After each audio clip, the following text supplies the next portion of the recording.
You ever notice how the things that make you comfortable are often the same things that slowly kill your edge? You call it balance. You call it self-care. But deep down, you know something's off. You've stopped chasing. Stopped pushing. Stopped feeling that fire that once made you dangerous. That's the trap of hidden comfort. It doesn't look like laziness. It doesn't feel like quitting. It feels peaceful, safe, easy. And that's exactly why it's so deadly. Because comfort doesn't warn you when it's taking over. It just slowly lulls you to sleep, one quiet habit at a time. You see, the modern world rewards comfort. Everything around you is built to make life smoother, easier, softer. One-click food delivery. Autoplay entertainment. Instant validation. And you tell yourself it's harmless. You're just taking it easy, right? But what if that ease, that constant need for calm, is quietly taking away your edge? What if the very things that make you feel relaxed are the ones making you forget what you're capable of? You were built for resistance, for tension, for challenge. But now, you've traded it all for convenience. And convenience, my friend, is a beautiful cage. Let's talk about the first hidden comfort, mental autopilot. You wake up. Check your phone. Scroll. Eat. Work. Scroll again. Sleep. No real thought. No intention. Just repetition, disguised as routine.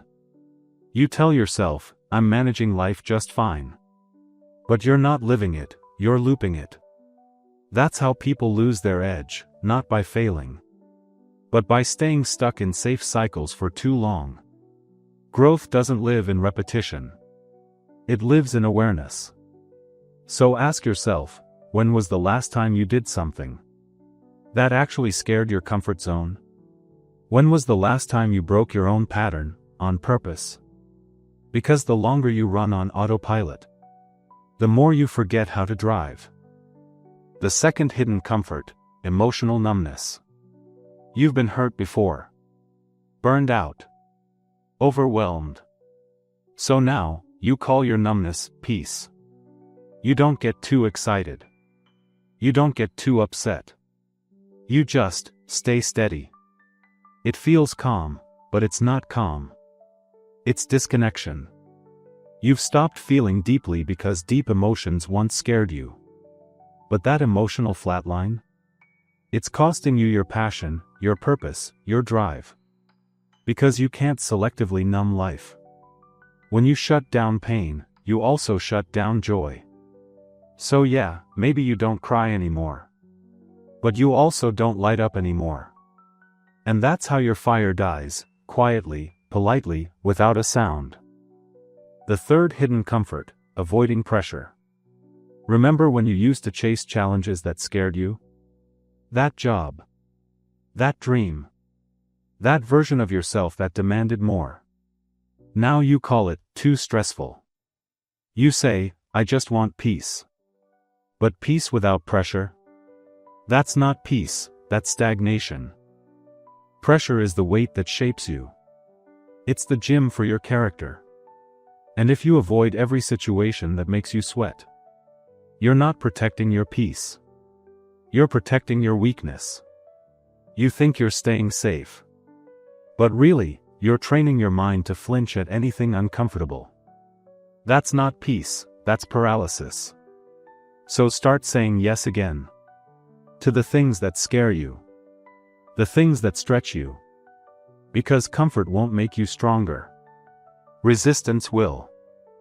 The fourth hidden comfort, constant consumption. We don't rest anymore, we just scroll. We don't reflect, we distract. You fill every silent moment with noise. Music, videos, reels, games, podcasts. You're never bored, but you're also never present. And here's the danger. When your brain is always consuming, it forgets how to create.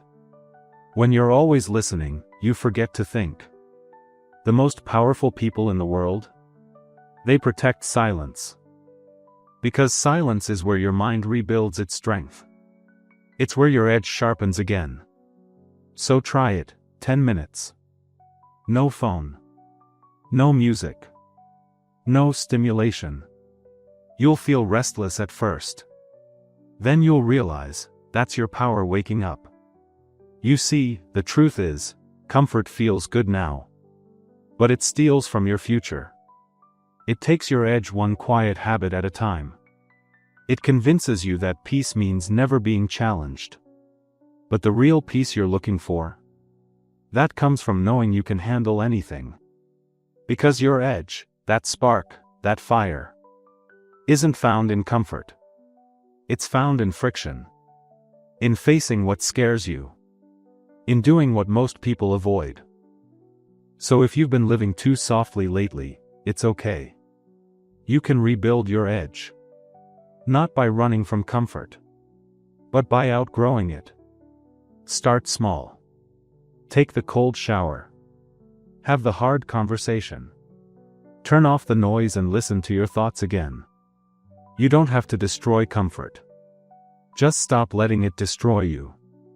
If this hit you, even a little, it's because part of you knows you've been too quiet, too safe, too comfortable. And maybe, you're ready to feel that fire again. So do me a favor.